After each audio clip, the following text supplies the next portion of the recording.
আল্লাহ তাআলা বলছেন, এই পৃথিবীতে যারা শয়তানের বন্ধু, যারা শয়তানের আনুগত্য করে, যদিও তারা নিজেদেরকে আত্মতৃপ্তি মনে করে, এই কাজটা ভালো ভালো মনে করেও যদি তারা করে, আল্লাহর এবং রাসূলের আনুগত্য সেখানে না থাকার কারণে, আল্লাহর মহিমান্বিত কোরআন সেখানে না থাকার কারণে, আল্লাহ যদিও সেটা ভালো কাজ, তারপরেও তাকে গোমরাহ করে জাহান্নামের দিকে নিয়ে যায়।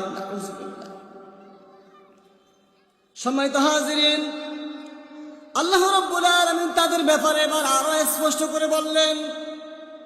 কারণ এখন যে শব্দটা আল্লাহ তাআলা বলছেন, আমরা নামাজ আদায় করি, হজ করি, যাকাত দেই, যখনই জিহাদ ফি সাবিলিল্লাহর কথা আসে তখনই আমরা তা ইগনোর করি, ডিনাই করি, করি কি করি না।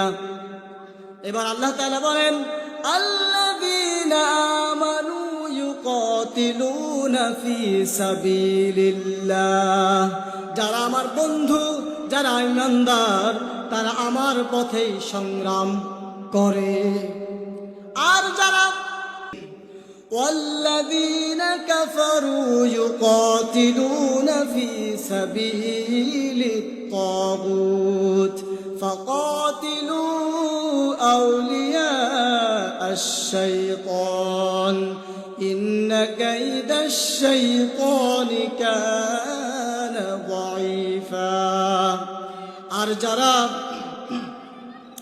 শয়তানের পথে, কুফরের পথে, যারা শয়তানের আনুগত্য করতে গিয়ে জীবন দেয়, যারা শয়তানের কুফরি পন্থা বাস্তবায়ন করার লক্ষ্যে যারা জীবন দেয়, তারা মূলত শয়তানের দলভুক্ত, শয়তানের পথেই তারা তাদের জীবন উৎসর্গ করে।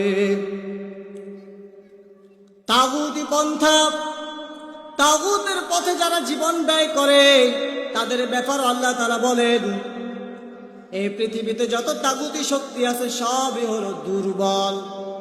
ইন্না কাইদাশ শাইতানি কানা দাঈফা, একেবারেই দুর্বল, শুধু দুর্বল নয়। আজান হচ্ছে, একজন আজান উত্তর দেন।